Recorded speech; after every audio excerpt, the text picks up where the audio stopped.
Baik, awal mulanya suku Arab keluar dari Yaman karena hancurnya Saddul Ma'rib. Keluarlah suku pertama, waktu itu namanya suku Jurhum. Suku Jurhum, ya. Suku Jurhum ini teman-teman sekalian adalah suku yang besar, jumlahnya banyak orangnya.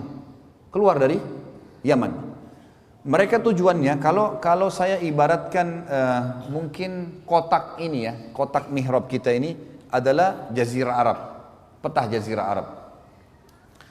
Maka Yaman itu berada di selatan, di bagian bawah. Dan negeri Syam, Palestina, Yordania, Lebanon dan Syria di utaranya, di atas.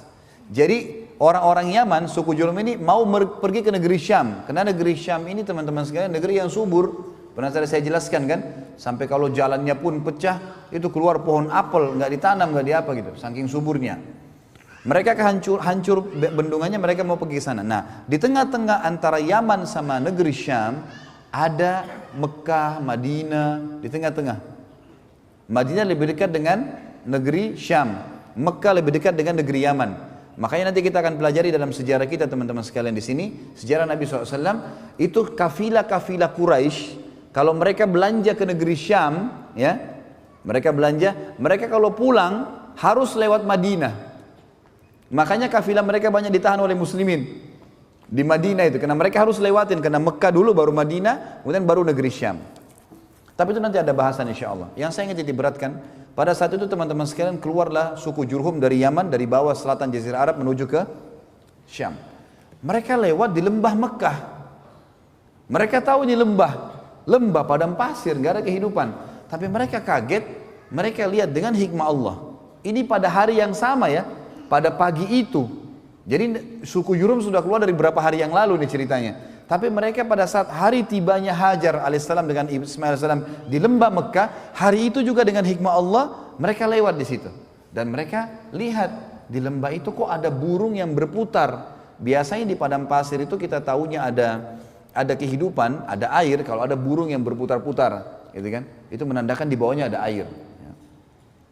Mereka bilang, pimpinan sukunya bilang, kayaknya kita nggak pernah tahu di sini ada air nih. Tapi perilaku burung ini aneh, menandakan ada air.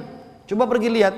Datanglah akhirnya, beberapa orang sukunya datang ke sana, mereka temukan Hajar dan Ismail alaihissalam. Hajar lagi duduk dekat mata air yang terus keluar, gitu kan? Sementara Ismail di sebelahnya. Yang terkenal dari suku Jurhum dan suku-suku Yaman ini teman-teman, adab dan tata keramah. Mereka tidak datang menyerang, mereka tidak ambil. Mereka tahu mata air sumber kehidupan. Ada air hidup semua. Kata Allah dalam Al-Quran, A'udzubillahi minasyaitonir wa ja'alna minal ma'i kulla syai'in hayy. Kami jadikan dari air semuanya hidup, gitu ya. Kalau ada air semua hidup. Kita bisa hidup tanpa makan, tapi kita nggak bisa hidup tanpa air. Nggak mungkin. Air ini harus ada. Lalu mereka pun berkata kepada Hajar, datang pimpinannya, wahai ibu, bisa nggak kami ini suku keluar dari Yaman, kehabisan air, nggak ada. Bendungan kami hancur segala. Kami mau ke negeri Syam, tapi kami temukan di sini ada mata air.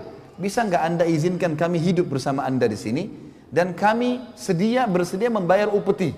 Artinya hasil peternakan kami akan berikan kepada Anda, susunya, dagingnya, hasil apa saja perkebunan kami nanti kami akan kasih. Yang penting Anda izinkan hidup di dekat mata air ini. Hikmah ilahi. Maka tiba-tiba Hajar alaihissalam pada saat itu mengatakan, baiklah silahkan tinggal dengan saya, gitu kan? Maka tiba-tiba pada hari itu, sebelum terbenam matahari kata ahli sejarah, terbentuk komunitas masyarakat Mekah. Padahal tadi lembah, nggak ada orang.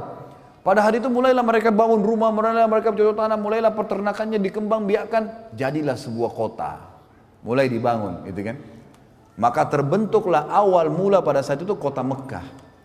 Dan ini kata para ulama, hikmah ilahi, Allah subhanahu wa ta'ala memang menginginkan itu terjadi. Dan juga tentu saja, ya, ini juga Allah subhanahu wa ta'ala ingin menyelamatkan Hajar alaihissalam yang memang sudah diatur oleh Allah